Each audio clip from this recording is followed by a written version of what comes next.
if you are ready, you can start sharing your slide. Yeah, okay. Thank you. Nana, please, before you continue, I just mentioned her name, but she's the Deputy Chief Nutrition Officer at Confanoche Teaching Hospital. She's worked for more than a decade, and she's going to 2 decades very soon. so she's worked for a while, and we can look forward to very good information coming from her. Thank you. Thank you very much, RDA, for please, can you hear me? Yes, please, we can hear you. Hello. Okay, so it's a pleasure to be here this afternoon, and not to discuss anything, but to discuss something I've been doing for a long time that I wake up to doing it every day. So let me start by saying that I think that over the years, people have come to assume that because Ghana is developing, the issue of malnutrition have actually been downplayed a bit. A few years back, my colleagues and I realized that most of the patients who were seen on the ward also came from very low or poor socioeconomic backgrounds. So little things such as warm clothing and a few things that they needed during the care was difficult for them to get. So we decided I wanted to go to a few institutions just to have a presentation to tell them about the kind of patients we see and the need for them to come on board to support us, because we thought that the little they could offer these patients would go a long way in terms of their management.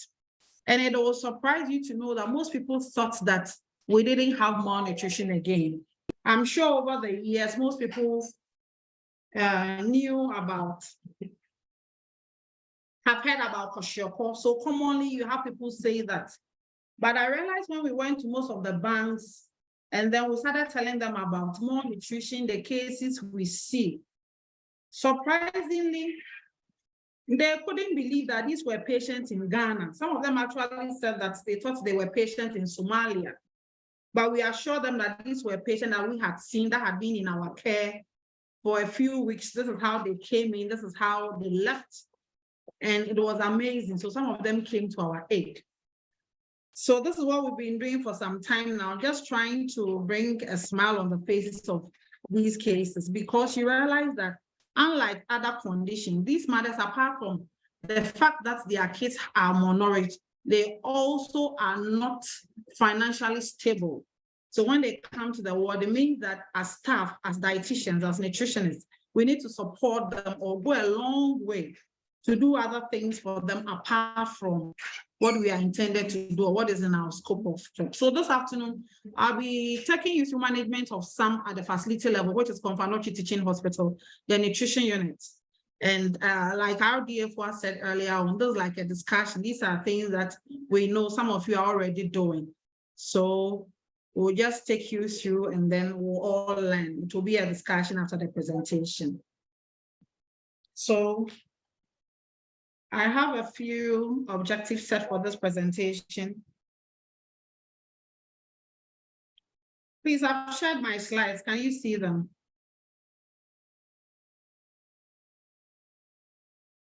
Yes, we can. Okay. I think it's a slideshow. Okay, so I have a few objectives that have been set for this presentation. I want us to look at what the definition of malnutrition is. We'll look briefly at the form of malnutrition. We'll look at the management of acute malnutrition. Then we'll look at the protocol that we use in managing these cases. We call them the WHO 10 steps. But when you come to Confanoche, we call them the 10 protocol, and that is what is actually governing our management.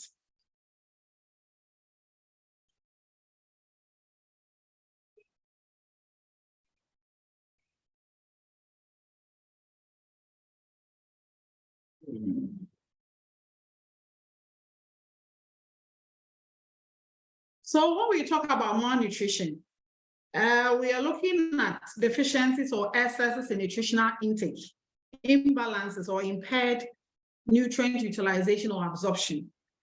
And you realize that there was a time that we used to talk about children who are chubby, let me put it that way, or children who were, I don't want to use the word overweight, but children who look chubby were looked at and admired. Okay, you look at a very chubby child or an obese child, and we go with compliments like, oh, and all of that.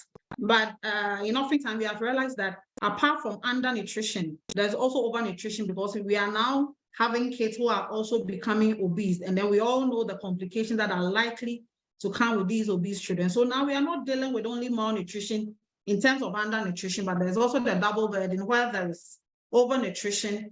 And then there's also the overnutrition also leading to non-communicable disease. For the purpose of this discussion today, we'll be dealing with the undernutrition of malnutrition.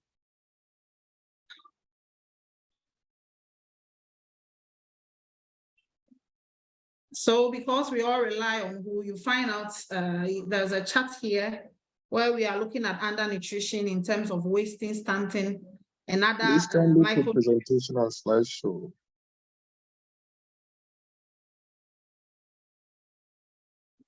Hello. Yeah, please kindly put your presentation on slideshow, please. Okay, please give me a minute.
Please, there's a slideshow icon at the top of the slide, so you can click on that so that we have it in the full screen.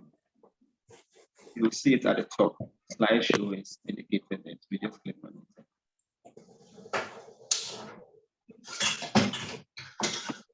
Actually, at somebody's office using his PC, so I'm struggling with that, so. Need to give me a few minutes. He said it's supposed to be up here. Hello, can you hear? You can click on the slideshow.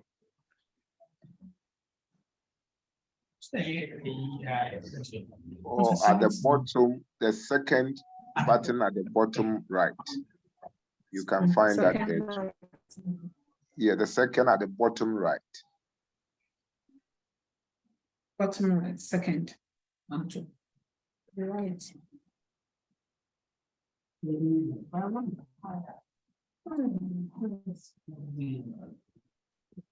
It's not working on his PC. Hello. Just look at where the insert is and just look down. There's a slideshow there. News. So slide. Okay. On that same line, where the insert is, no, not there. Where you said move to the right, 1, 2, 3, 4, 5 steps to your right. Yes. And then from current slide. Yes. Yeah. Yeah, it's fine. Okay, okay. Okay, sorry for the delay. I'm actually at my daughter's closing school, so I had to rush into somebody's office to do this, so I'm not familiar with. Okay, so please, can we go on? Yes, it's fine. You can go on, please. Okay.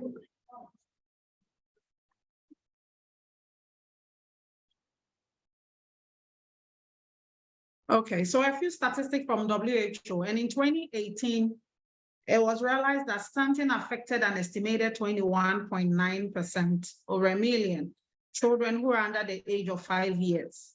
And wasting, on the other hand, also affected about 7.3%, which is quite alarming. And about 49 million children under the age of 5 years also get wasted as well. So if you look at the statistics, you realize that we can't underestimate the impact of malnutrition.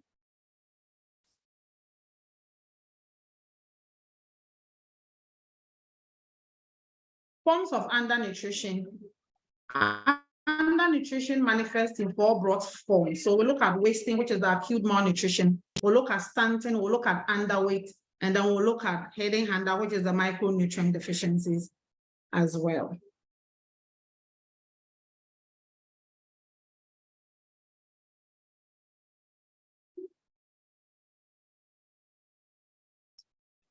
So according to De Pascal and his colleagues in 2020, they were able to come out with the fact that acute malnutrition is a nutritional deficiency which results from inadequate energy or protein intake.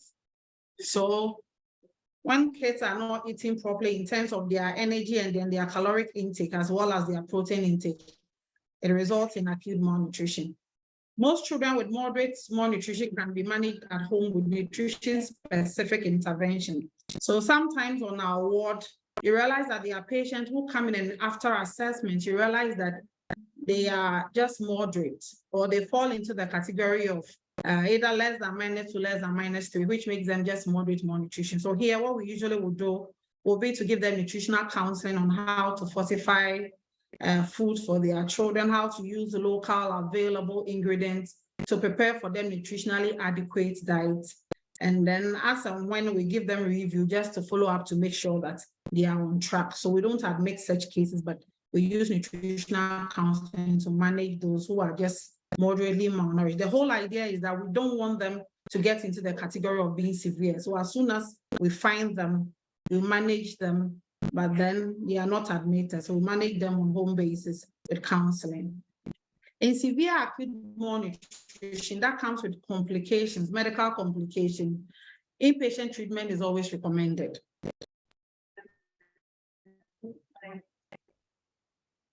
According to WHO, severe acute malnutrition is defined by very low weight for height, that is below a z-score of less than -3 of median, according to the WHO standard, and also by visible signs of wasting, or by the presence of nutritional edema, which is also known as the bilateral pitting edema, or the MUAC of less than 11.5 cm. So when you come to Confanoche, we use all of these. So any of these present, either a weight for height of less than -3, or you also look out for visible signs of wasting, where you find some of them, you can even count their reps. And then we also do the MUAC for children from 6 months upwards. And then when they have a MUAC of less than 11.5 with medical complication, then we admit for inpatient care. So this is just a photo of a child who is having the mid-upper arm circumference taken. And it needs to be done accurately so that you can really have a good assessment and an intervention for them.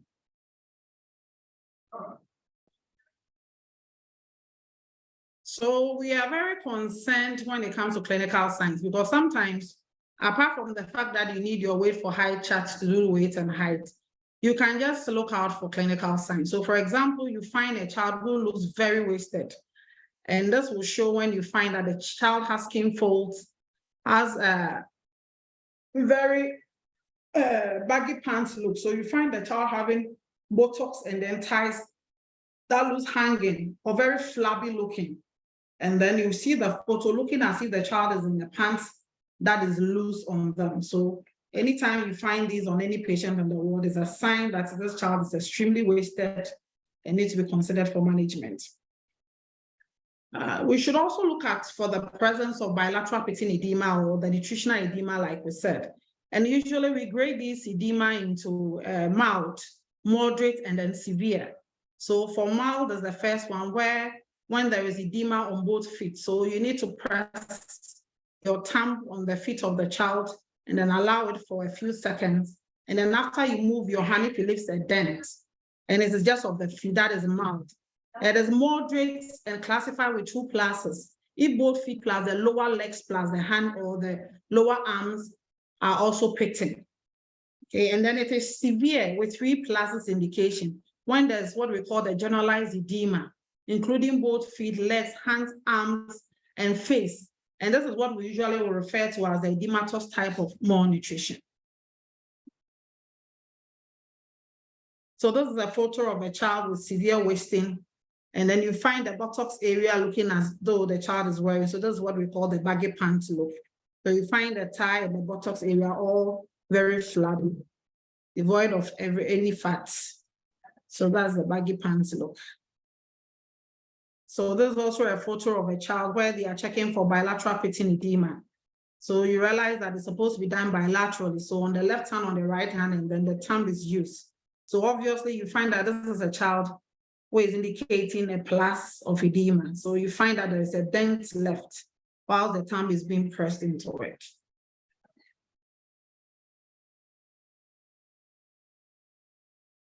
So severe acute malnutrition is also classified into 3 categories. I remember that when I was in school, I thought it was just 2, was marasmus and kwashiorkor. But I came to the ward at Confanoche 15 years ago, and I realized that there's also marasmus kwashiorkor. So there's a marasmus, which is classified with extreme wasting. And sometimes you find patients on the ward who will have the presence of bilateral pitting edema, but then you find out that they will have bilateral pitting edema, but then they are wasted as well. So those are the ones that are termed as the marasmic kwashiorkor. Let me take that again. So you find some patients on the ward who will come with the presence of bilateral pitting edema, but these are wasted children. So up here, they are wasted, but then when you check the feet for bilateral pitting edema, it will give you a plus. And then there is kwashiorkor, which is classified with swollen or what we call the generalized edema. And I think that for most Ghanaians or even in Africa, kwashiorkor is the commonest form of malnutrition that anybody knows about.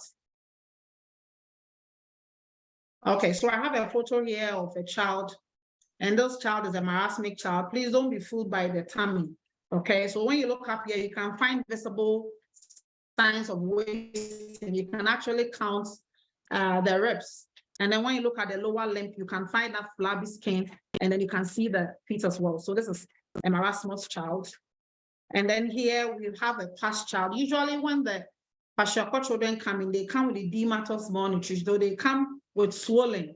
And sometimes as they lose the edema, you realize that they also have dermatosis. They start peeling, the dermatosis starts shedding fluid as they lose it. So they will have oozing, peeling dermatosis. And then sometimes we have to do sit bath for them with potassium permanganate crystal just to make sure that they heal nicely. So this is a child who came in with kwashiorkor, but I think the child is gradually recovering. Usually when you look at them on the ward, you think that they have had burns. So sometimes the mothers will come and tell you, you ask them why they had kept the child in the house for a while, and then they said, oh, usually they saw that the child had a skin looking like burns. Initially, they thought the child was gaining weight because the child looked a bit puffy. Then gradually they saw that it looked like burns. So that was when they became alarmed and brought to the hospital. So usually they will come in swollen, and as the rehabilitation start going on, you realize that they start shedding the fluid, and that's when they start showing these signs of dermatosis on them. So you can see the perineal areas and all of that showing signs of dermatosis. Okay. So for admission criteria for any child with severe acute malnutrition for outpatient care, we realize that even for a teaching hospital, we can't admit all patients. Some patients need to be seen on the outpatient basis. And then we are very fortunate when we have the CMAM program introduced. So because of the presence of the CMAM program, we can see some of our patients who have bilateral pitting edema, either a plus or 2 pluses, who also have severe wasting, but these ones will have no medical condition. We can admit them on the outpatient care, giving them either rations of RUTF plus nutritional education on healthy eating, how to combine local cheap ingredients to attain nutritionally adequate diet for these children. So they don't have to be admitted in our care. Also, as part of the criteria for outpatient care, we want to look at a child who will pass the appetite test for RUTF. And this child should have no medical condition and should be clinically well and alert. And you realize that as soon as any child who has a good appetite will definitely be alert, okay, for them to be able to consume the RUTF, it means that this child is a child who is clinically well and alert. So for them, we actually manage them on outpatient care by giving them a ration of RUTF depending on what the weight is after they have passed the appetite test.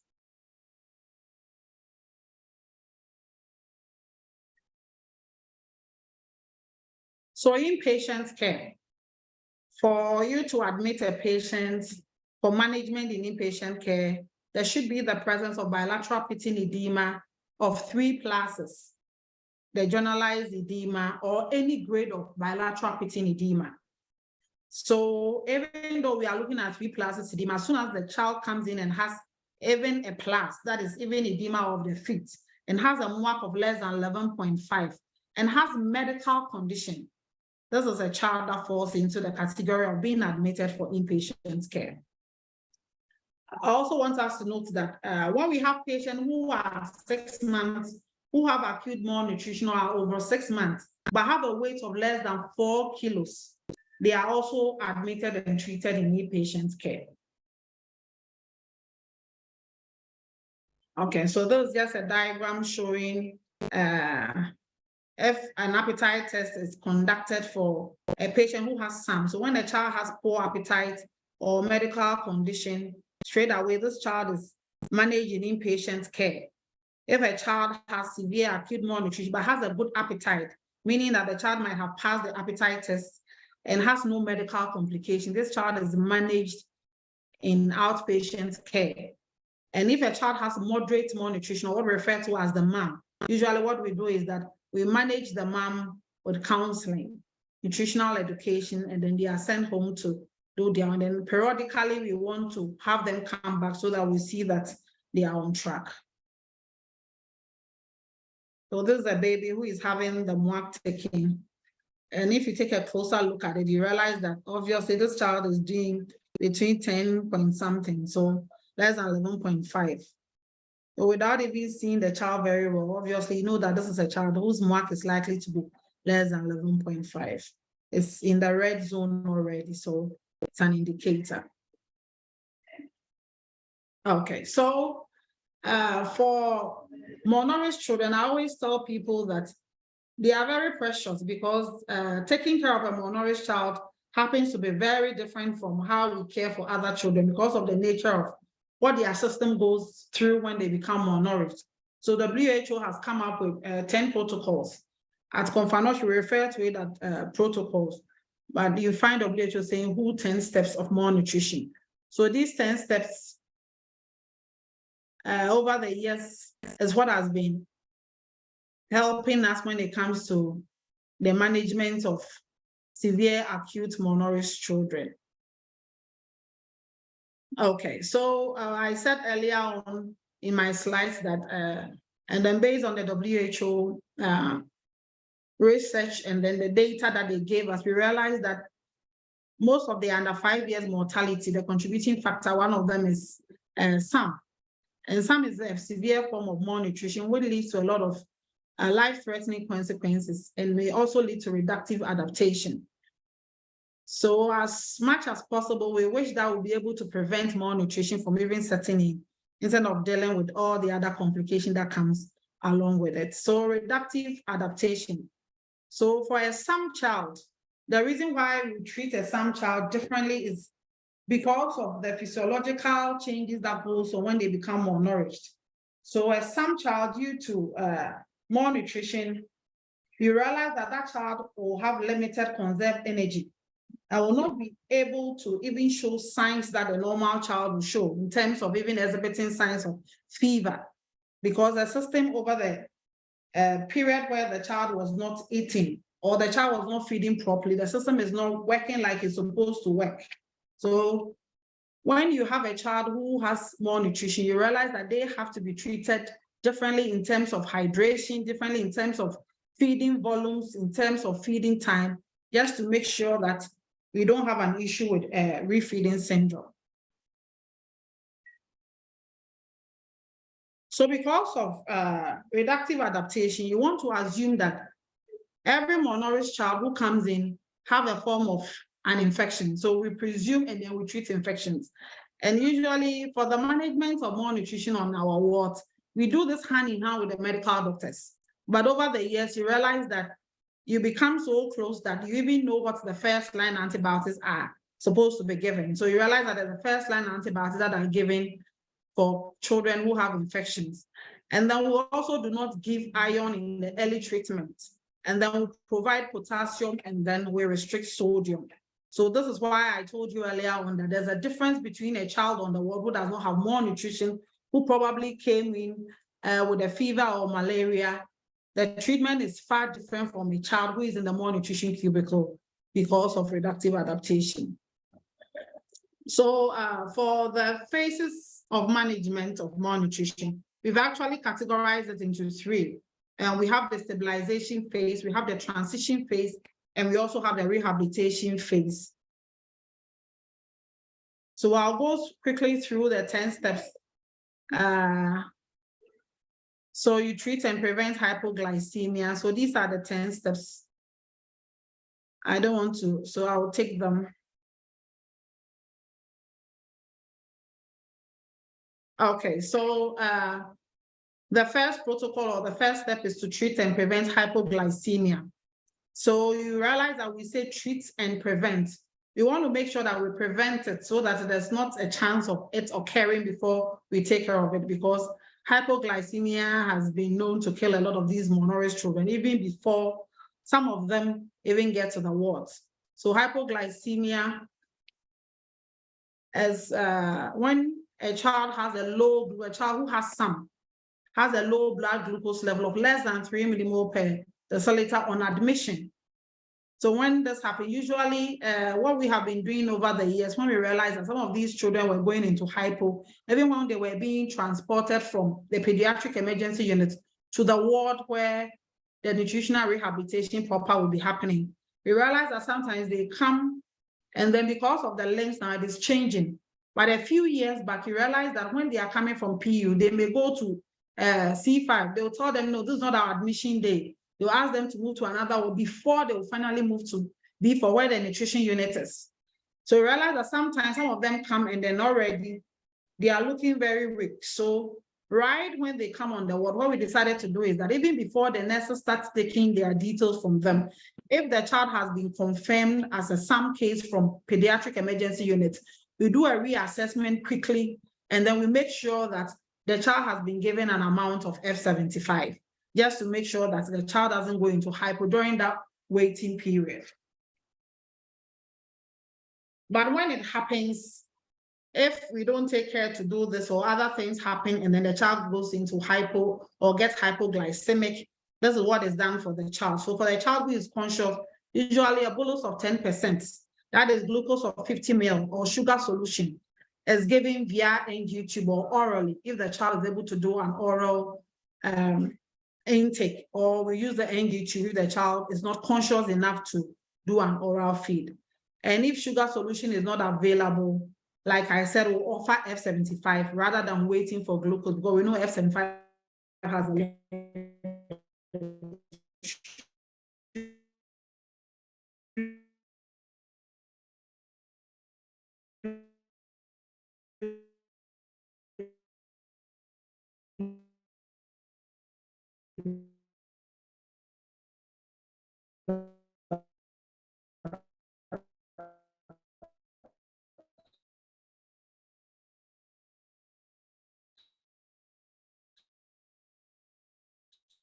So in place of waiting for the glucose, we also doesn't drop to the extent that we cannot.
Hello, Nana. Nana, please, we can't hear you and your slide too is not showing.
Sanam, can you contact her from behind? It seems that Hello.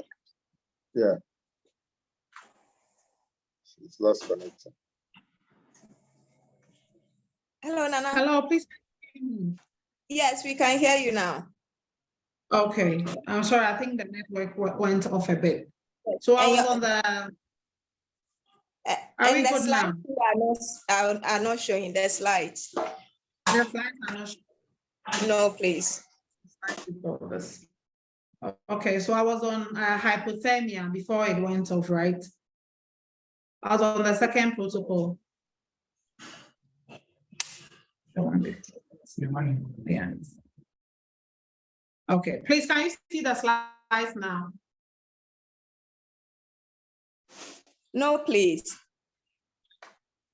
Not for my side.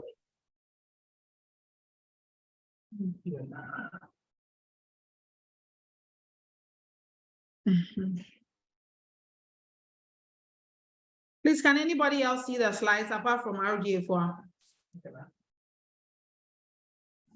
No, please. Okay.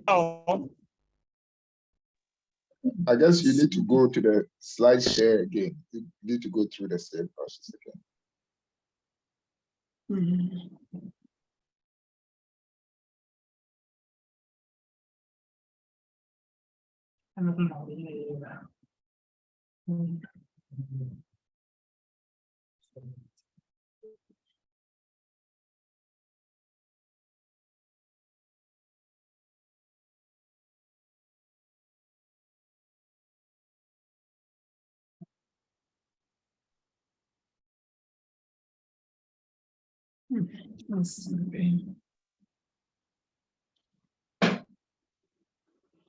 Probably you can share your slides with our secretary to project for you. Yes. Sure.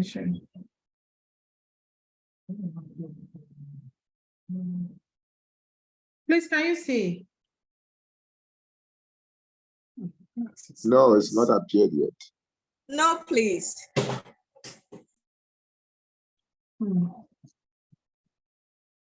Please give me a minute. I'm sorry. It was sharing. It was sharing nicely.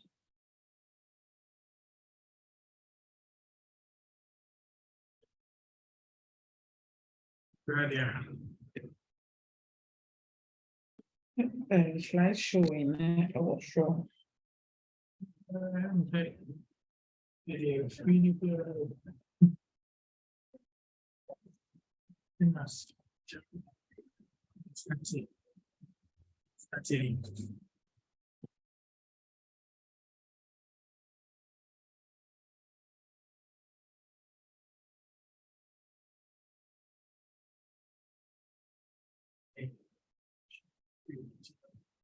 Hi. Also. May a freeze you, the laptop ne freeze you, to me, let me ask and their mama wash it.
Hello, everyone. Someone into me, and Mama, Mr. I can forward the Monash so that I can go on with the presentation. Because I can go on without it and so on share more. Okay, no, the 1 hour I'll try the share. Because the piece simple way freeze my he need to start it again. So let me just try the meeting. Okay, yeah.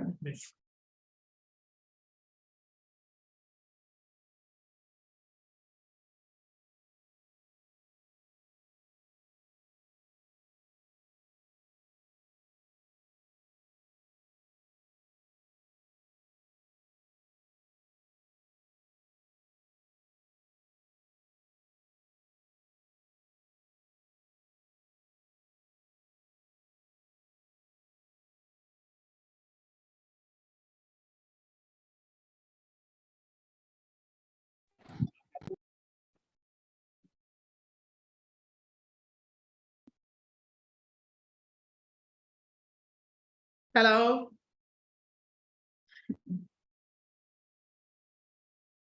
Hello? Please, can you hear me? Yeah, I'll mute you up. Yes, we can hear you. Yes, It's please, fine. we You can go can. ahead. Okay. We can hear you. Okay, so before we went off, I was talking about the protocol for management of malnutrition, and I was on the second one, treat and prevention of hypothermia. So one of the ways is to put the child also on their mother. We have what we call the kangaroo mother method, where we allow the mothers, if you have a good rehabilitation center, the mother to lie with the child just to provide warmth so that they have a skin-to-skin contact so that the child can be provided with warmth. And then here also, we also want to feed F75. Usually the F75 is fed warm. It is not too cold, it's not too hot. So for a child who has a low temperature, a good way to prevent this is to make sure that the child is being on the feed that they are supposed to be on. And also you encourage, like I mentioned earlier, you encourage the mothers to make sure that the children are in warm clothing, they're in their socks, they're in their hats. If the windows are open, you suggest to them to make sure that their windows are closed. And then there are places where they have lamps, or if we are elsewhere, but for our setting, usually we don't have a heater and we don't have a lamp. So usually we'll encourage them to have warm blankets to cover the kids up and to make sure that their diapers are not wet. Because we have had issues whereby mothers have had kids, you realize that they have very cold extremities, and then you realize that it's because the child have been wearing a wet diaper for a long time. And I mentioned earlier on that these children that we are seeing come from a very low socioeconomic background. So sometimes the periodic changing of diapers when it's wet also become an issue. Dehydration is the third most important protocol for management of malnutrition, because when it comes to the dehydration of the malnourished child, it is very tricky. Okay, the reason why it is very tricky is that it tends to be either overdiagnosed because of the nature of how these malnourished children are. You realize that most of these marasmic kids will already show signs of dehydration. So if you want to determine if a child has dehydration in a malnourished child, you may not get it accurately if you are just looking at this on clinical signs alone. So some of the signs that the malnourished child or some child will usually show, which also tends to be signs of dehydration. You realize that most marasmic children will already show a lot of weakness. So lethargy is already present. Some of them will have very sunken eyes. They will have a very slow skin recall. You realize that they are trying to cry. The kid is actually screaming on top of his or her voice, crying, but there's no tear coming up. So already these are signs of dehydration. Okay. So for a nutritionist or these malnourished children, you realize that you need to be very observant and critical when it comes to the management of dehydration. Because if you are not careful, you are likely to overload these children, which can also kill them. So if a child has a recent history of diarrhea, a child is passing a lot of watery stools, is vomiting. And the main thing here that I want us to note down is that when you do this over a period of time, you gain a lot of experiences. You realize that there's a typical stool that these malnourished children will pass. So sometimes you come in the morning and a mother is telling you about the child having diarrhea, okay? And then when you probe further, you realize that the diarrhea stool, the stool that the child is passing is actually an unformed stool typical of a malnourished child. And usually the mothers will tell you that it looks like an egg stew. Okay, it has that flaky look like an egg stew. So if it's that stool that the child is passing, usually there's no cause for alarm. But when you realize that a child is having these loose stools and the child is vomiting, and it has resulted in weight loss, and then there's cause for alarm. So you realize that some of the signs of dehydration will be lethargy. So a child will look awake and alert. But you realize that this child looks very drowsy and does not show any interest in what is happening around them. Okay, the child looks very irritable. So like I mentioned earlier, on sunken eyes, they have very dry mouth. And when you hold a cup, you realize that they are looking very thirsty for water. Yeah. And then there's also the slow skin pinch. So you realize that for a malnourished child, when you pinch them, the slow skin pinch is when you pinch a normal child, you realize that as soon as you leave the pinch, the skin returns back to how it was before. But when you pinch a malnourished child, especially in the areas like the tummy, okay, you realize that it takes a long time for the skin to curl back and become the way it is. So we call that the slow skin pinch. So when you find all these are all signs of dehydration, but also common in a child who already has some. So as soon as there is diarrhea and there is vomiting, then it means that you want to manage this child for dehydration before the child gets into shock. So for management of dehydration in a SAM child, the standard ORS solution for general use has a lot of sodium and low potassium. And then I think I mentioned earlier on that the sodium potassium pump issue comes an issue with the SAM patient. So because of that, you don't want to be introducing extra sodium into a malnourished child. So this is not suitable, but instead we use what we call a rehydration solution for the malnourished, which is the Resomal. So Resomal contains less sodium, more sugar, and more potassium than the standard ORS. And this is intended for children with SAM who have diarrhea. And usually we give this orally or via NG tube. So we would never give the regular ORS to children with SAM, except in case of very profuse diarrhea. That is the only time that we'll give the regular ORS to our SAM patients.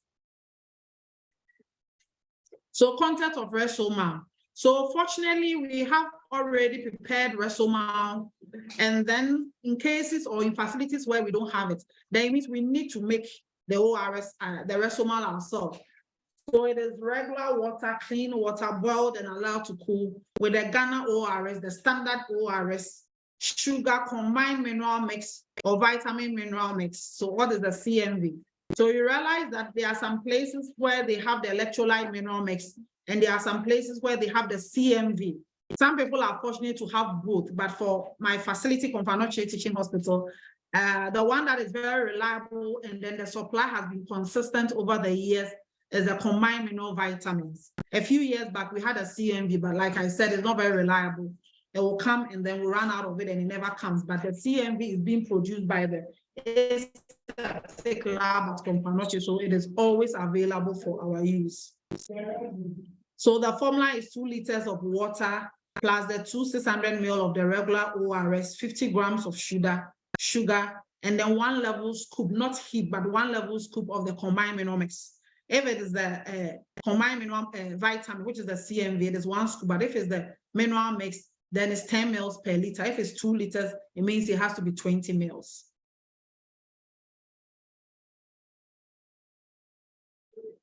So in the preparation of ORS, I think washing of hands cannot be overemphasized. You need to wash your hands thoroughly.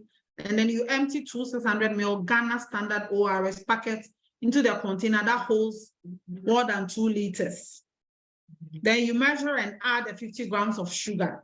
It is always best to weigh the sugar on a dietary scale that weighs to a precision of 5 grams, because we also don't want to overdo the sugar or underdo it. So we just want to get a precise amount of 5 grams. After this, you also measure and add 1 level scoop of the CMV to the other ingredient, that is the ORS and sugar. And then if it's 2 liters, then you add 40 mils of the electrolyte mineral mix.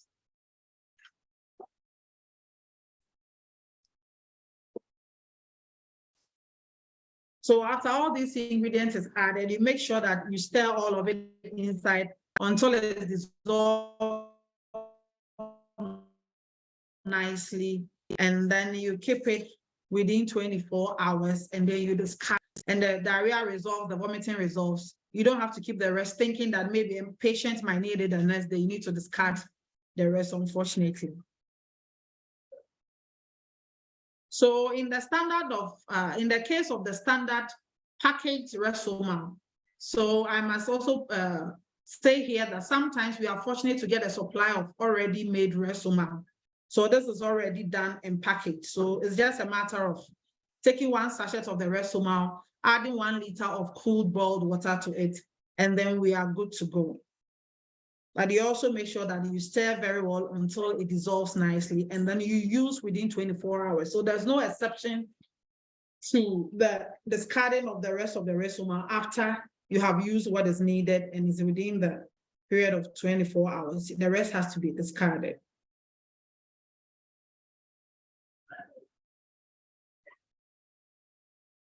Okay, so when I was talking about the rehydration correction, I mentioned that there's a typical stool of the malnourished children. So sometimes you find out that in the morning, and as part of our practice, because we know that when children have diarrhea and vomiting, it is when they are likely to get dehydrated. And if care is not taken and the rehydration is not corrected early, then it can result into shock, which we want to avoid at all costs. So usually we have what we call the rehydration plan A. So here, anytime a child has diarrhea or is vomiting, we just will give 5 ml per kilogram body weight of the amount of Resomel to that child when they come and tell you that they have diarrhea or the child is vomiting. Sometimes, because we want to be too sure that it is not those on foam stool, sometimes we ask the mothers to show you the diaper on the next stool the child has, just to make sure that it's a watery stool. Because the caution here is that you don't want to overhydrate a malnourished child. Yes, so for that, you just will do 5 ml per kilogram body weight of Resomel for the child. But there are cases where you come in the morning, and then a mother comes to tell you that this child has diarrhea, this child has been vomiting. Sometimes some of the mothers will tell you that the child has had diarrhea to about 10.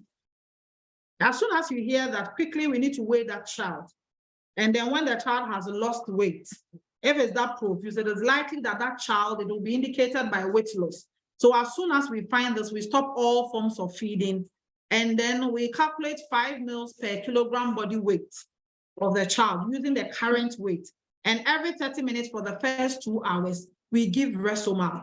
So whatever feed that the child was on before this happens, or when you realize that the child has become very weak as a result of the diarrhea, the vomiting, the child is not very conscious, has become, what we do is that we initiate the rehydration plan B. That is where we do Resomel first 30 minutes. We do 30 minutes for the first 2 hours. And then for the next 10 hours after an assessment is done. So here we do this hand in hand with the physician at post. They will check for the pulse, they will check for the pulse rate, just to make sure that we are not overhydrating. Okay, so when that is certain that we are not overhydrating, for the next 10 hours, we'll be alternating the Resomel with F75 up to 10 hours. And this time around, when we start the alternation, what we do is that we do 5 ml to 10 ml per kilogram body weight, depending on how much of weight loss has been done. That's why I said that we do an assessment before we do the alternation after the first 2 hours.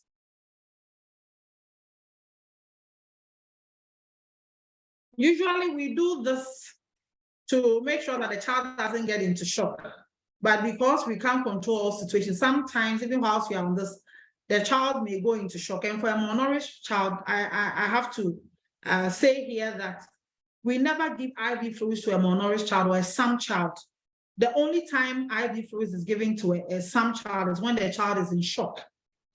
So here, you switch from Resomel, omit the first 2 hours treatment, and start with the amount for the next period up to 10 hours. Okay, so if after we do the rehydration plan B, you realize that the child is still showing signs of shock, diarrhea is not resolving, the child is weak, then it means that the child is likely to be in shock. So after an assessment is done and it's confirmed that the child is actually going into shock, then IV fluids have to come in. So they'll do the half-strength diarrheas, and then it's different. Hydration for a malnourished child, even on the IV fluids, is different from other children. This is not in our jurisdiction, but they will do half-strength diarrheas, and then they will run it via IV slowly for a malnourished child. Okay. So if the child cannot take the Resomel orally, like we said, we'll either use an NG tube, and then we'll monitor the child's condition carefully. And then we'll stop when the signs of hydration appears. So for example, a child who had very dry mouth suddenly have moist mouth, the child now is crying and then tears are coming out as compared to previously when the child was crying but was not shedding any tears. And then the mother tells you that, oh, the diaper is wet. It means the child has passed urine. It means that hydration has appeared, because you want to be careful also not to overhydrate. So we are saying that it is very paramount to make sure that Resoma is given slowly. And here we give it even more slowly than how ORS is given to a well-nourished child. Because you want to make sure that you don't overload the heart, because their heart is weak. Some child has weak organs, so you don't want to overload the child with too much fluid that can result in a heart failure. So an emphasis here again, IV fluid should never be used to treat dehydration, except in a case of shock, as I have mentioned earlier. So sometimes as a dietitian or a nutritionist at post, you want to be conversant with signs that will cause you to be alarmed. So you are doing a rehydration plan for your some child who has diarrhea, is vomiting, is showing signs of shock. But then suddenly you realize that the child is having increased respiration. So you realize that the child, in a layman's language, you realize that the child's breathing is becoming faster than normal. You realize that the child's jugular veins, okay, look very engorged, and you can see them very visible at the neck area. Then you realize that if the child came in with edema, which was even resolving, you see that the eyelids of the child looks puffy. So the eyelids will show puffiness, or you find that even the feet that had pedal edema would also be increasing. These are all signs that you are overhydrating. So as soon as you see this, you need to stop the Resoma. And then you call in one of the consultants to find out what is going on. So after the 10 hours period has elapsed, you can continue with the Resoma per each loose stool. So that is the one I mentioned earlier on, that sometimes a mother will complain to you, oh, she's passed the watery stool one often, the next one, another watery stool is vomiting. Then you continue to give a Resoma. So for children who are under 2 years of age, you want to do 50 to 100 mils after each loose stool. And for children who are 2 years and older, you give between 100 to 200 mils after each loose stool. And for this one, sometimes you can use your discretion as a nutritionist or a dietitian. You realize that sometimes the mothers will tell you that the stool is a lot of watery stool, or it is just a little. So that will also help you to determine whether you are doing between 50 to 100 for the age bracket, or if you have to use your discretion to reduce this, just to make sure that you are not overloading the child in terms of hydration. So in case of very profuse liquid diarrhea, okay, like cholera, we want to make sure that Resoma is replaced by a very low osmolarity ORS, following the same amount and frequency as described above for the use of Resoma. And then you make sure that all fluids that we prepare, we should either add the combined mineral vitamins or electrolyte mineral mix.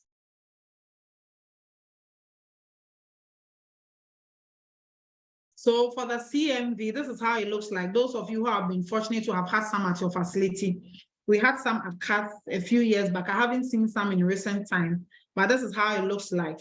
So for this one, you just take a level scoop in a liter of either F75, F100, or Resoma, and then you are done. And if it's the combined mineral mix, I don't have a picture of the combined mineral mix. I wish that I had a photo of it to show you. But it's being produced at the aseptic lab at Confanochi. So if you don't have the CMV, the combined mineral mix, if it's a liter, you do 10 mils per every liter. Okay, so I'm saying in this slide that this is not a scope of practice, but the general knowledge I want us to take with us is that broad spectrum antibiotics is given to all children in some because of the reductive adaptation, okay? Because these children may not be able to exhibit the symptoms of fever. So we want to presume that they have an infection of a sort and then they treat it. So usually they'll give the broad spectrum antibiotics as first line for them while they are on admission. Yes, we mentioned earlier on that as part of their nutritional deficiencies, they become deficient in vitamins like vitamin A. So usually while they are on the ward, we do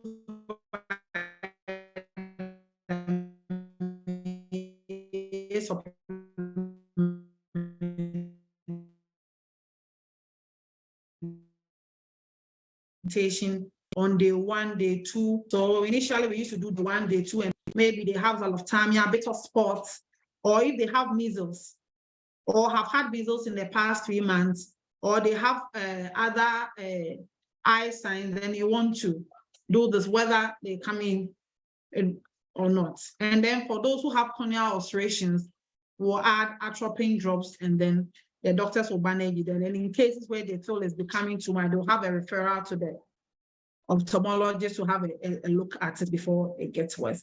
One thing is that children who are some patient becomes immunocompromised. There are some of them who even have conditions like retroviral infections. So because of that, you realize that they become susceptible to other infections, even while they are on the ward. And whilst they are on the ward, you want to make sure that in terms of their feeding and everything, as we are even talking to them about feeding properly, also talking to them about hygiene, cross-contamination, and all of that, because they have a very low immunity, and you don't want them getting any infections while they're on the ward as well. Yeah, so when all this is done, then you want to start cautious feeding. So you realize that usually we'll start with the F75, which is also known as the startup formula. So for Confanochi Teaching Hospital, from PEU, the pediatric emergency unit, usually that's where they will start the F75. And usually they will give 130 ml per kg per day. And usually we do 12 feet in over 24 hours. Usually you realize that when these children come in, they are very ill and they have poor appetite. So you want to feed very smaller volumes of feed at very shorter intervals.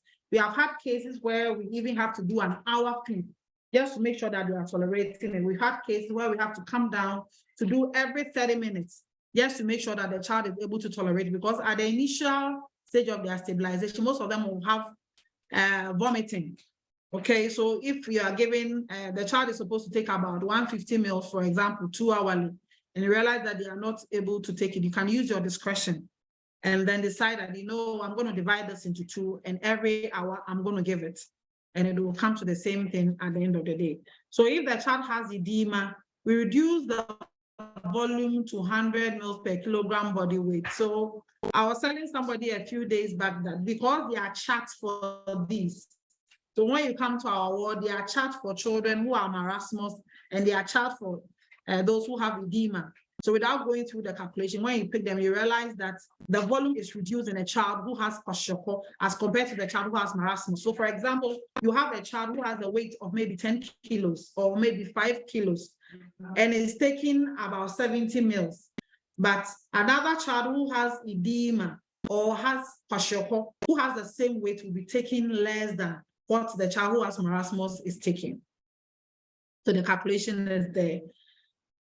So whilst we are given the starter feed or the F75, you also have to watch out for how the child is tolerating the feed. So for example, if the child is eating about 80% or less of the amount that is offered for 2 consecutive feeds, so you give the first feed, the next 2 hours you are giving again, the child is not able to complete the whole feed, and they are leaving about 80%, then you have to consider having passed an NG2 for the feeding to be done.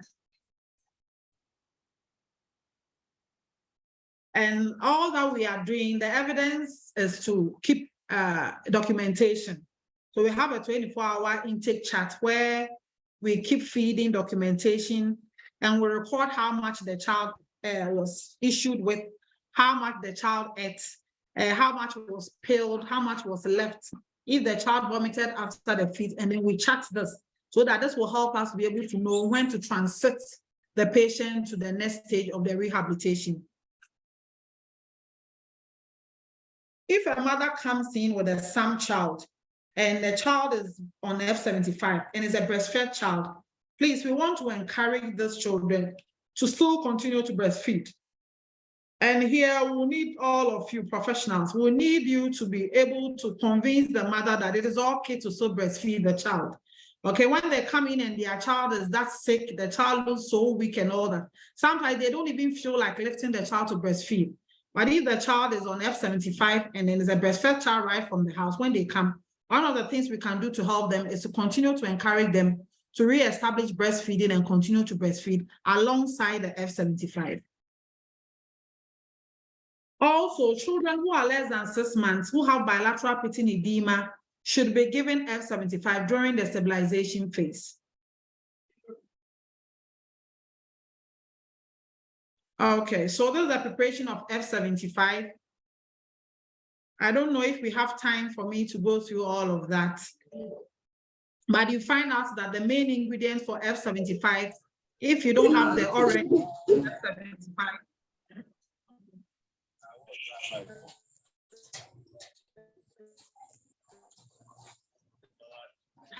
hello. Hello. Hello. Hello. We can hear you. You can hear me. Okay, thank you. So we have the dry whole milk or the whole or what we call the full cream milk. For my facility, we use the full cream milk. So 35 grams, 100 grams of sugar, 20 grams of vegetable oil. If you have the CMV, half level scoop or 20 mils of the electrolyte mineral mix. And then you top up all this formula to 1,000 mils of hot water, and then you whisk till all of it settles in nicely. The caution here is that when you don't whisk that, you don't mix up the dry ingredients properly before you put in the water. You realize that sometimes the vegetable oil tends to settle on top of the formula, and then some of these children would have nausea and vomit as a result of that. So you want to make sure that all dry ingredients are added nicely before the hot water is put in, and it's whisked nicely to make sure that the vegetable oil is incorporated nicely into the mixture before we serve to our patients.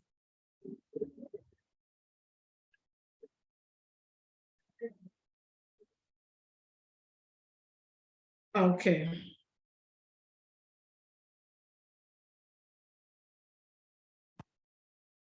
So NutriSet. I tell people that they pamper us more and then they leave us. So there were times where we had the already prepared, pre-packed F75, pre-packed F100. The only one we were left to worry about was the diluted F100 that we give to patients who have a weight of less than 6 kilos and then less than 4 kilos and under 6 months. So those were the ones that we had to bother with by making the diluted F100 for them. But they will already make the F75 for us. So when you take 1 scoop of the already prepared F75, you just have to add 25 mils of water. You whisk it nicely together, and then you are good to go. But for my facility, Confanoche, I haven't had these already made ones in a long time. But I spoke to somebody in another facility yesterday, and then I was reliably informed that they have something. They don't have to bother with all the full cream milk, the sugar, and all of that. This is already done. And then they do that. Okay.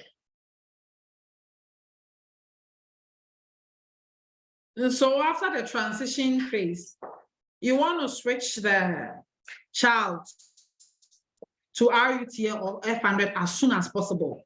So whilst you are doing the F75 or the startup feed, at this time you are monitoring and looking out for diarrhea, for vomiting to resolve. If the child came in with edema, if your treatment is working, ideally you should realize that the child has started losing the edema. So for example, they came in with 3 pluses. By now, you should be doing 2 pluses or a plus, because we are weighing them daily and then we plot. So this will give you an idea whether the feeding plan is working. So you realize that in practice, we have had times whereby a child is sent to our units or a patient is referred to us as being a SAM case, okay? So manage the patient for a while. The child is on F75 for 5 days to 7 days, and the child is not shedding the edema, okay? But the child was referred on an account that the child has the presence of edema, so it has been assumed that the child has a SAM, okay? But oftentimes you realize that if the edema is not resolved after a week or 2, and we are worried, and then we get the doctors to do other investigation, it is always realize that the child might have had other conditions and may not actually be a SAM patient. Sometimes they realize that there's protein in urine, and then the child may have issues with kidney or other things that the child needs to be sorted out. So usually you want to be looking at these things so that you can refer to the appropriate quarters or draw the right physician's attention to the fact that I thought this was a SAM child, but over a week, 2 weeks, the child is tolerating F75 all right, but the edema is not resolving. It means that other investigations has to be put in place just to make sure that the edema is nutritional edema, okay, but not as a result of other conditions. So that is why we do the daily weighing to make sure that we are monitoring the weight gain. So for example, if you have a kwashiorkor child, whilst we are expecting the marasmic child to be gaining weight, we expect the first few days for the kwashiorkor child to be losing weight. Okay, that is when we know that it is working, or our rehabilitation is working, and the child is responding nicely to the treatment. Okay. So when we transmit, we also want to make sure that the child have achieved the catch-up growth. And you transfer to outpatient care after successful transition on RUTF. So we have a few patients that we encounter that it is very difficult for them to transit to RUTF. So for such patients, from F75, we do the catch-up field, which is the F100. So usually we'll do F100 for a while before we'll transit them. But otherwise, some patients on the F75, you conduct an appetite test, they pass, and then they are good. So what we'll do is that we'll discharge such patients for outpatient care, give them nutritional counseling, and then give them a ration of the RUTF to go home with.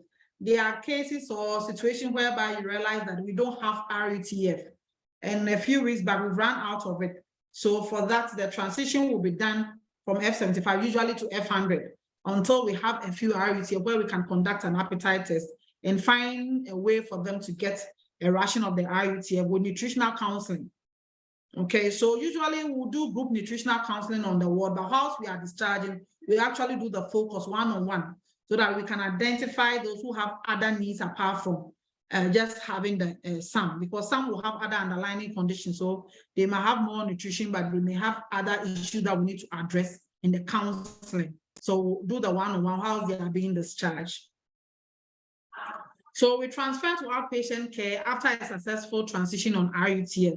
So for a few children who may not tolerate RUTF, so that is 200 kilocal per day, we give F100. Okay, so like I mentioned earlier, we have a few patients who may not be tolerating the RUTF, even though the appetite might have improved. So for them, we'll do F100, and then we'll do 2 hourly feeds, we'll move to 3 hourly feeds, sometimes even 4 hourly feeds, to make sure that they are tolerating it before gradually we'll move them into the RUTF and then prepare them to live. So this is a photo of the plumping nut or the almighty RUTF. This is how it looks like. Okay, so usually sometimes depending on the temperature at which it is kept, you want to knead it before you give it to the patient, or you encourage the mother to wash the hands of the child, wash the face nicely, and then you knead it.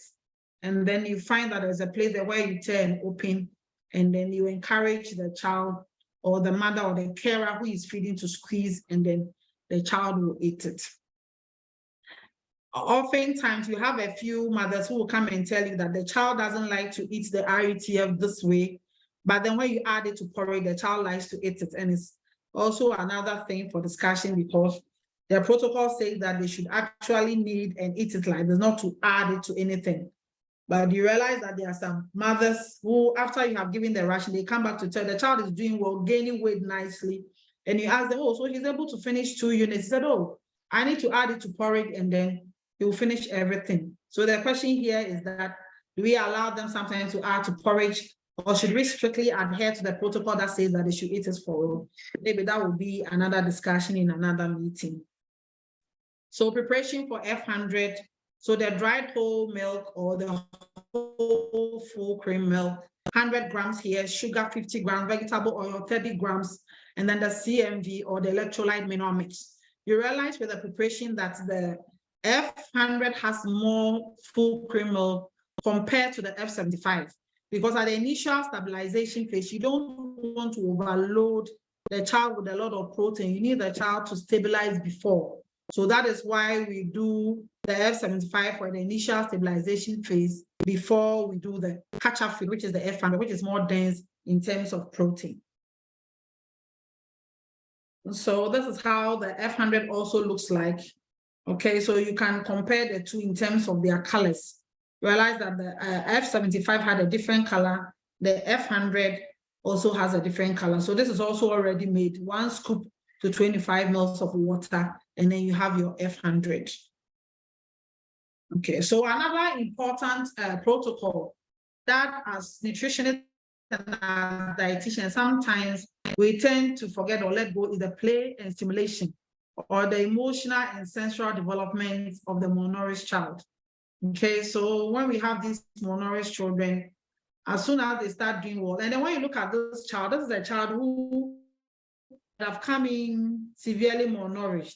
And when they come in and then you come to the ward and you find them, those children are not smiling, okay? So you find them, they have this apathetic look, you know, the patch will have this mood, you know, and then the Marasim part will have this grandfather look sitting there somewhere as if they are minding their own business. They can't even smile. But the good news is that after 3 to 5 days or a week during in the process of rehabilitation, you come in the morning and you find them smiling. And that is one of the things that keeps some of us going, okay? You come and you see how they look so lethargic, they are not smiling, it's like they don't know what is going on around them. And after a few days in rehabilitation, you come in the morning and you tap them and then they are smiling. And this stimulation also goes a long way, okay, to affect their development. So occasionally as healthcare professionals taking care of them, we should not be concerned only about making sure they are getting the feeds, counseling them. You lift them up, you give them a toy here, and then it's all a way of stimulating them emotionally.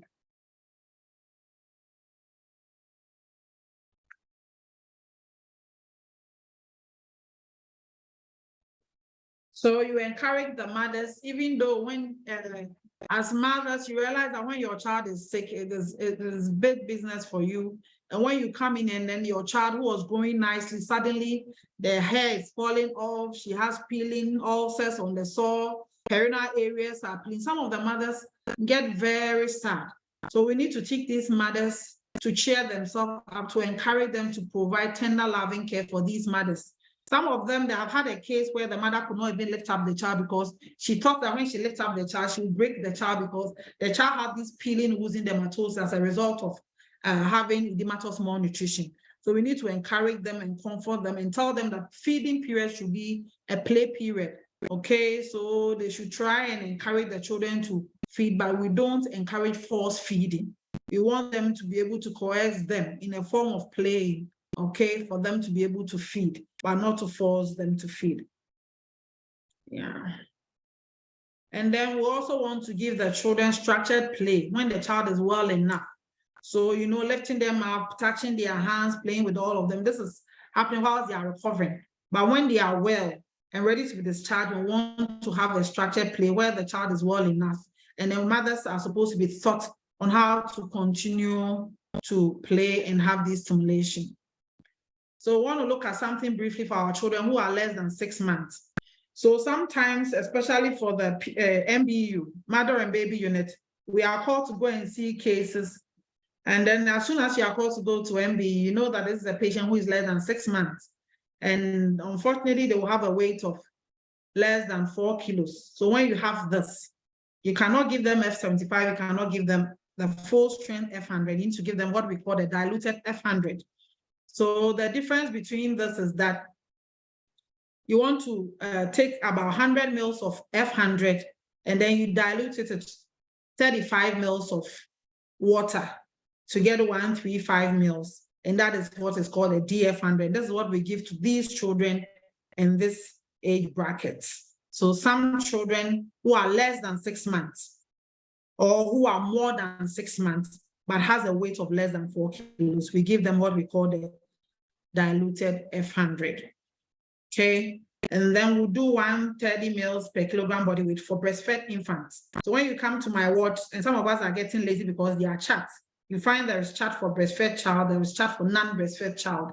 And here too, even while they're on the feed, one of the key things is that we want to encourage these mothers to continue to breastfeed or to reestablish breastfeeding, because we don't want a situation whereby they feel that that's what we are getting, the therapeutic feed have come to replace breast milk.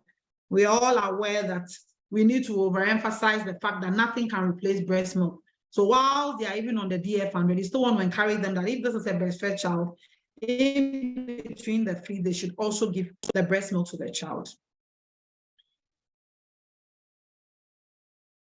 Okay, I already talked about the preparation of the diluted F100, so I'll skip that. Okay, so the start criteria. So When patients gain a weight of 50% of the admission weight, or a patient who came in with a mark of less than 11.5 is now doing 12.5 centimeters, he qualifies to continue the treatment at the outpatient care. And then when this is done, we also want to inform the mother or the carer of these patients about the closest outpatient facility. And for us at the teaching hospital, we get referral from all over the country. So sometimes you don't want a patient who was admitted in inpatient care to come back again from the Brown or from the northern region. So you liaise with other facilities that have a rehabilitation center so that on outpatient basis, they can go for their ration of RUTF, and then the mothers are instructed on how to report to the outpatient care facility after a week while they are discharged for follow-up. And mind you, whilst we do this, we don't also want to let go of the counseling, because I always say that while the RUTF is not around, you still have to encourage the mothers to use local available ingredients to prepare and attain a nutritionally adequate diet for some child who has been discharged. Okay, so I'm just getting to the end of the presentation. So I'm summing up by saying that the effective management of severe acute malnutrition in inpatient setting is crucial for saving lives and promoting long-term health outcomes. We know that sometimes when this is not done properly, there are some of the effects of undernutrition that cannot be reversed, like stunting. Okay, so we want to take this like serious business. When we have some patients, we want to make sure that we are treating them well enough to make sure that mortality is reduced. So as nutritionists, as dietitians, we can provide the necessary care to stabilize and rehabilitate these malnourished individuals through a very comprehensive approach. That will include our feeding of these therapeutic feeds when the medical doctors will come in and do their breath, the so-called social support, psychosocial support, and then the follow-ups that we'll do to make sure that we know what happens after they've left our hands. Thank you for your attention. Wow, wow. Please let's all give a virtual round of applause to Nana for an insightful presentation. Nana, thank you so much for all the efforts that went into this. We are very grateful. I think it's time for questions. Please don't worry about the link, attendance link. It will be shared very soon. I'm very, very deliberate not to bring it now. We will start with the questions that have come in the chat. Then anyone who wants to speak up with their questions can just raise up their hand after. I think RD Collins wants you to clarify the transition to RUTF. If RUTF is not available, as was the case some few years back, what do you suggest vis-a-vis discharge planning? Okay, so I'll take that first. Yes. So in the absence of RUTF, usually we'll do nutritional counseling. That's why I said that. Yes.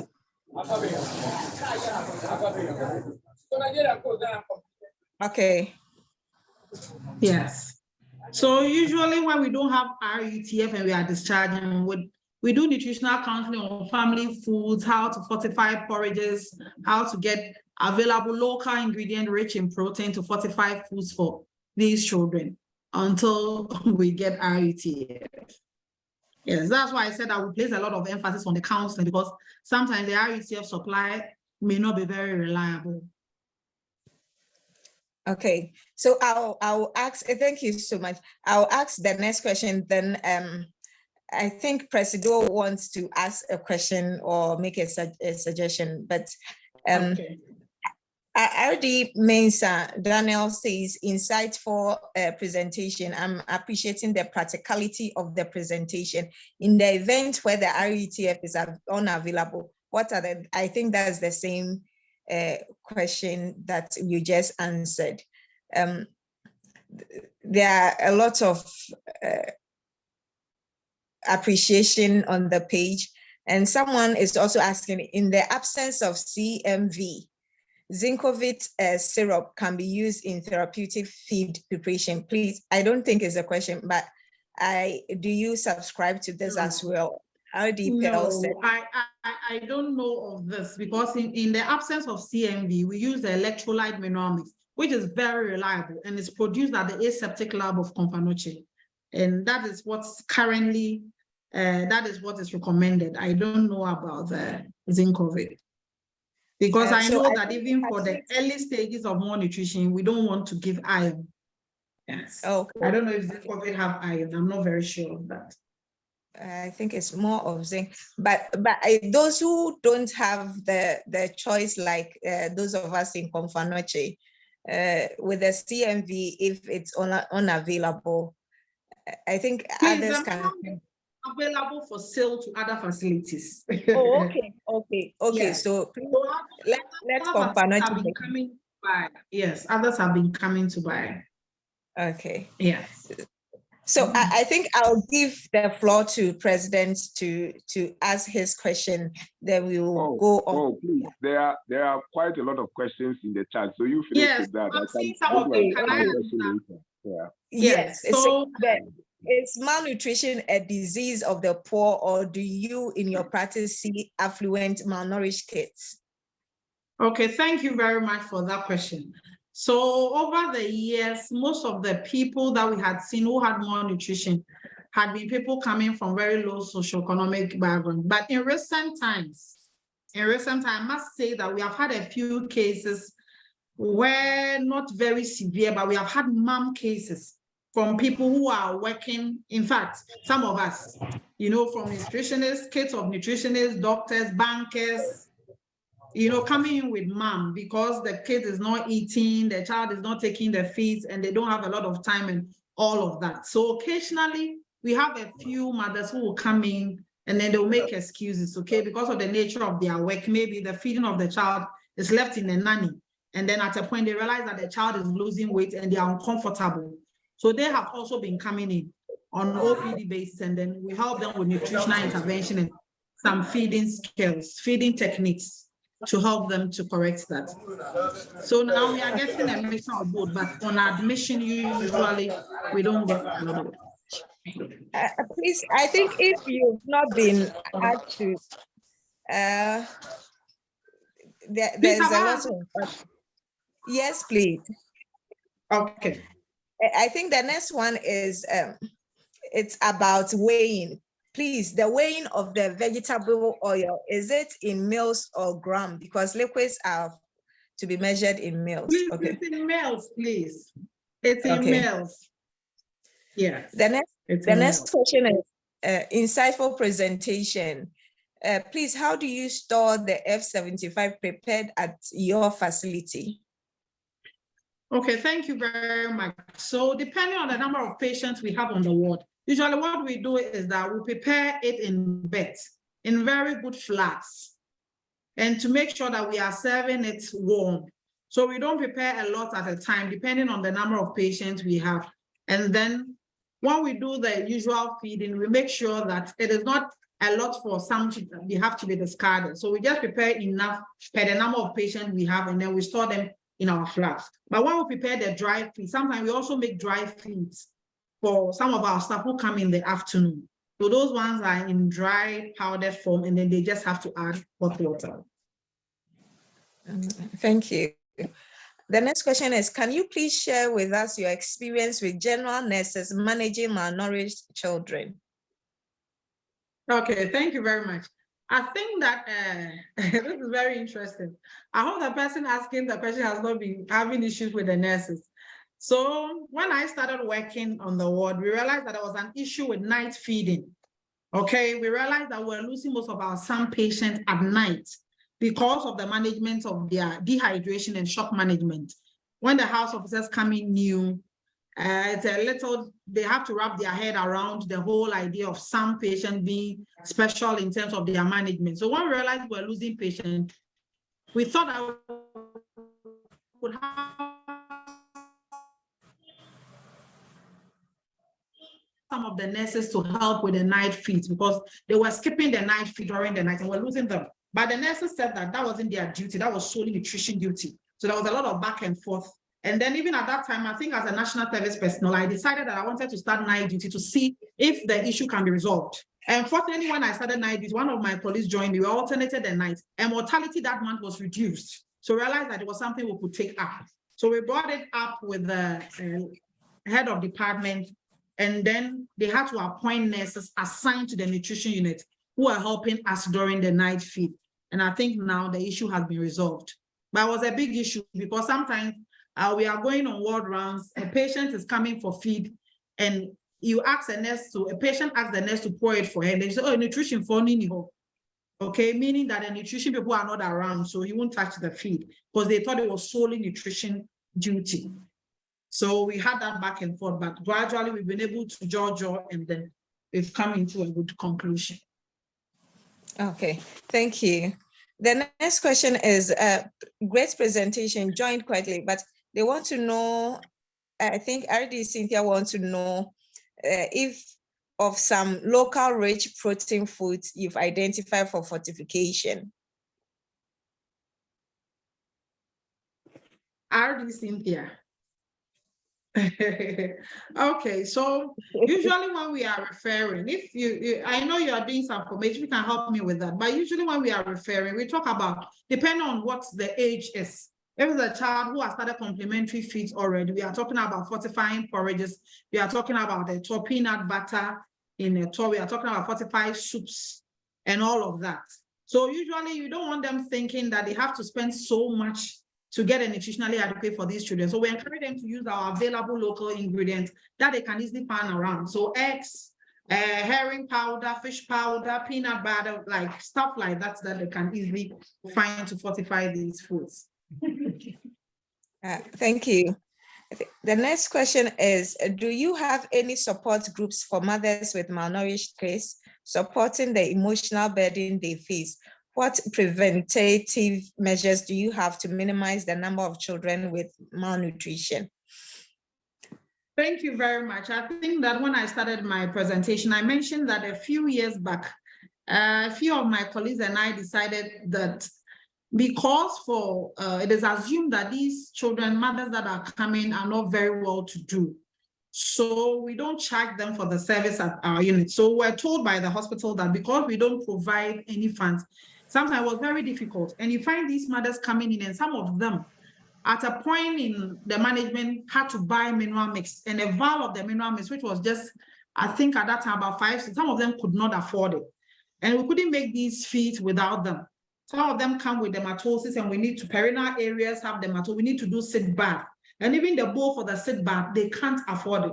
And then we had to go out of our pocket to be doing this. But at that point, we realized that this cannot be feasible. We can't do this. So we went out. So we went out to a few banks. We want to do presentation to tell them this is what we have. These are the crop of cases we see, and we needed help. So they gave us little bits and pieces of money. I went to Vodafone, and then some of them didn't get back to us, but later they got back to us. And then we had a few funds. We actually decided to we didn't even decide. I think we hosted a cocktail where we wanted to raise some funds. And then we invited people to come in to bring. So that year, for example, we had a quota of money. So for that year, all the admissions that we had at the nutrition unit, they didn't have to pay for the mineral mix.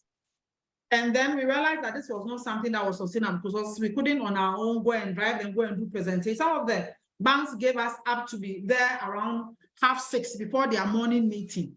And at a point, it was being very stressful for some of us. So we thought that the authorities of the hospital had to come in to help us. So then they decided to pay for the mineral mix. So now it's free.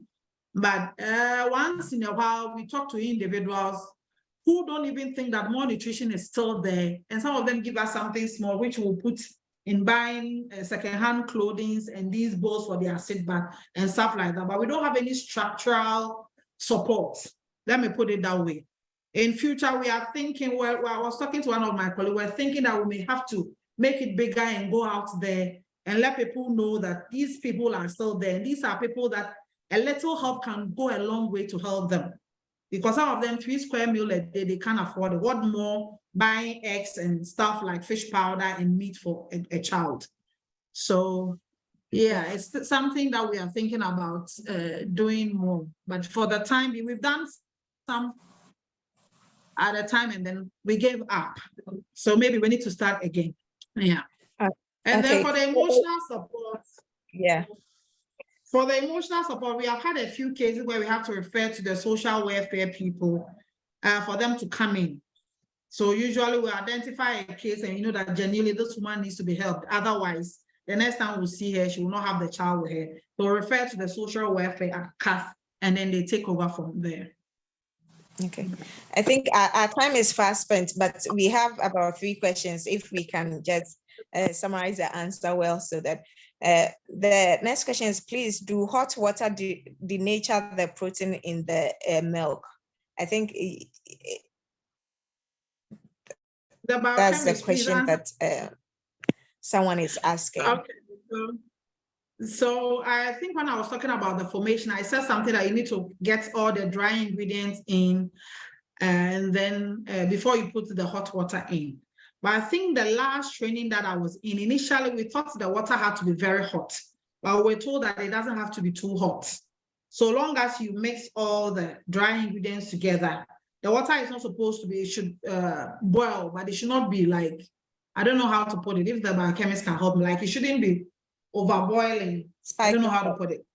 Yes. And then you use it to mix, and I don't think it has any effect on the quality of protein. I stand to be corrected anyway. The biochemist can find out and then let us know. But so far, so good, because the result is quite obvious in terms of when they start feeding and the changes that happen. So then I think that the protein is intact, right? Okay, so the next question is, since this discussion is about managing malnutrition at the facility level, can you tell us how you would suggest we those in the remote communities will manage this in the face of clients refusing to be referred to rehabilitation centers? Okay, thank you very much. So the preparation of F75, unless the child is critically ill, but even in a remote center, I'm sure if there are doctors to manage the medical complications, then we are good. Then that is where we come in to do the rehabilitation. And I think that it's not so difficult to find granulated sugar. It's not difficult to find full cream milk. It's not difficult to find vegetable oil. What may be difficult to find will be the mineral mix. But now that we are speaking, I think we can get in touch with each other to know that if you want mineral mix, we can arrange for your facility to get some. So if you have these ingredients, and then we can take you through how to prepare the mineral mix, how to give it, depending on the weight and all of that. Because I've had some people come from very remote areas. They send 2 people, maybe a nurse or a nutrition officer, and then they come and then they just understudy what we do on our ward for a week or so, and then they go back and then they are doing very well. Okay, and thank you so much. The last question for us before we go to those who have lifted up their hands, please, I want to know if underweight babies, that's less than 2.5 at birth, fall within the less than 6 month some patients, or theirs is a different case given. Okay, so if a child is preterm and then has weight and then doesn't have any signs, you know, we gave the inclusion criteria, doesn't have presence of bilateral pitting edema, for example, that child is not in that category. It could be that the child was born preterm, has a low weight, but is not a child who is a SAM child. If there's no presence of bilateral pitting edema or any visible sign of wasting, we don't consider that child to be in that category. Okay, thank you very much. Please, I've put the attendance link in the chat box so you can fill in for us. RD Pearl, please, you can unmute yourself and ask your question. Thank you very much. And I thank you for the wonderful presentation.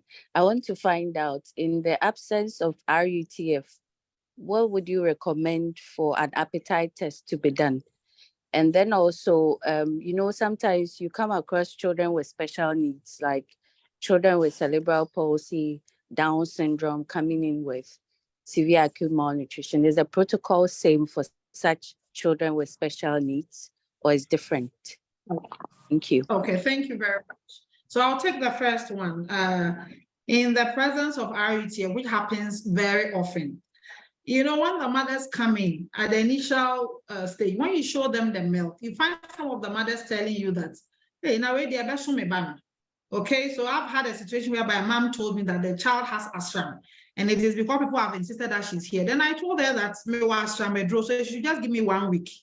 And on the formula, after about 5 days, she came back and said, hey, Madam, what can I empower? The child's appetite came back, the child was improving, and then the mom came back to tell me that, oh, now even when she's eating, the child takes some of the feeds, okay? So while the child comes in and then has kwashiorkor, for example, we make sure that we tell them not to give vendor sources of food because of all the MSG and things that are in, because it may affect how the edema may resolve. But when they pass through that stage where we could have done an appetite test for them to be discharged for outpatient care, sometimes we find out through the way the mothers are eating and they, oh, I bought wache and this morning, you almost completed about this amount with, oh, the porridge that was given to us by the hospital was almost done with it. So when we find out that they are able to even eat the family foods that the mom or the carer is eating on the ward, these are all signs that the appetite has come back. Okay, so you can be sure that this child can be discharged, and then nutritional counseling can be given on other ways of fortifying homemade foods. For cases like cerebral palsy and Down syndrome, currently there's no protocol. But what we do is that usually we talk about age appropriateness for them in terms of textures, okay, and consistency. So we teach the mothers how to prepare. I don't want to put condition appropriate meal. So for example, the semi-solids and the period, we talk about how to do all of that information of their meals in terms of how to give these semi-solid, period, liquid and all that when they have this condition. Because usually they will have problems with swallowing. So you want to make sure that for some of them, they can do very well with a period diet and then will not tolerate a liquid diet. They may get aspirations when they are taking liquid diet. So we assess the situation and we decide how we can modify textures of food to feed these children. But the paramount thing here is that it should be a nutritionally adequate diet. The only thing that is going to change will be that consistency in terms of the textures that they have to feed these kids with cerebral palsy or maybe Down syndrome because of their swallowing difficulties. Please, I don't know if I've answered the question. Thank Hello? you very much. Thank you. But you didn't answer my first question, though. So I was asking that in the absence of RUTF, let's say you've had a case and you have to do an appetite test before you start your therapeutic feeding. In the absence of you not having the RUTF, what can you use to conduct your appetite test before you start the feeding? Okay, so the feeding would never start with an appetite test. Okay, so I said there are phases of the rehabilitation. There's a transition, there's stabilization, transition. So when they come in first, sweetheart, they are not in any mood to take RUTF at all. Usually they will come in critically ill. So it is when they are stabilized, about to be discharged, that is when we will do the RUTF, when we are transiting for outpatient care. And usually at that time, appetite have improved.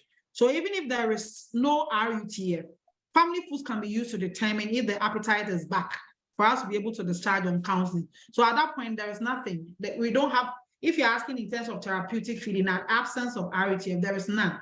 In recent times, we are getting grown nuts, but that is also not very reliable. Okay, so in the absence, if there's a child who is tolerating, is able to finish about 2 consecutive feeds and want to do an appetite test, and there's no RUTF, sometimes you do a dietary report from the mom, you find out what she ate the previous day, the amounts the child ate, and then we are good to go to do nutritional counseling for this charge. Please, are you okay? Yeah, thank you. Please, about the Zincovit syrup. I've been using that for a while now. It doesn't have iron in it. We know that in the first 5 days or 7 days, you don't give anything iron. And sometimes getting the CMV is difficult. But the Zincovit syrup can be at the facility's pharmacy. So usually what I do is I make the pediatrician write it as part of the drugs. We pick it and then we use it for the therapeutic feed. If it's not available, then we get it. Yeah. Okay. Okay, thank you. We haven't had to resort to that because the mineral mix have been readily available. But thank you for the information. Thank you so much. I think we've used all your data, but I think it's worth it too because we've shared and we've received a lot of knowledge today. Nana, we are grateful, so much grateful for all your efforts. I think the president and RD Daniel Mensah wanted to give us a little information about COND, our AGM coming this October. It's going to be a world-class one. I don't think anyone will want to miss. So let's plan is in October. I think the call for abstract is already out. Those of us who have studies who want to share with us, please submit your abstract and prepare to be in our sacrum middle zone as usual. And for us, we do things for you to see the next level. We will create the standard. So please let's plan to be involved. We are expecting international participants as well, and with the planning that is going in, we will have nothing but the best ever since we started GAND AGM. They've still not come in. I don't know whether Senam is around, but if there is no question or suggestion or anything, I think today has been a successful CPD, and we'll come to you again very soon with another insightful and powerful CPD for us to all enrich and update our knowledge. Thank you very much. Great.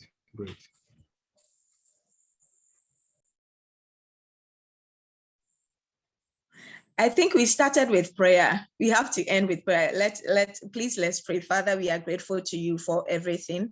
Thank you for the knowledge you've given us today. We are grateful to you for the facilitator, the effort she puts in the preparation. May you reward her greatly. We pray and commit GAND into your hands, that it will grow to be seriously the nutrition conscience of the nation. And towards our AGM, we pray that, Lord, let your will be done, and may you bless the work of our hand to your glory in Jesus' name. Amen.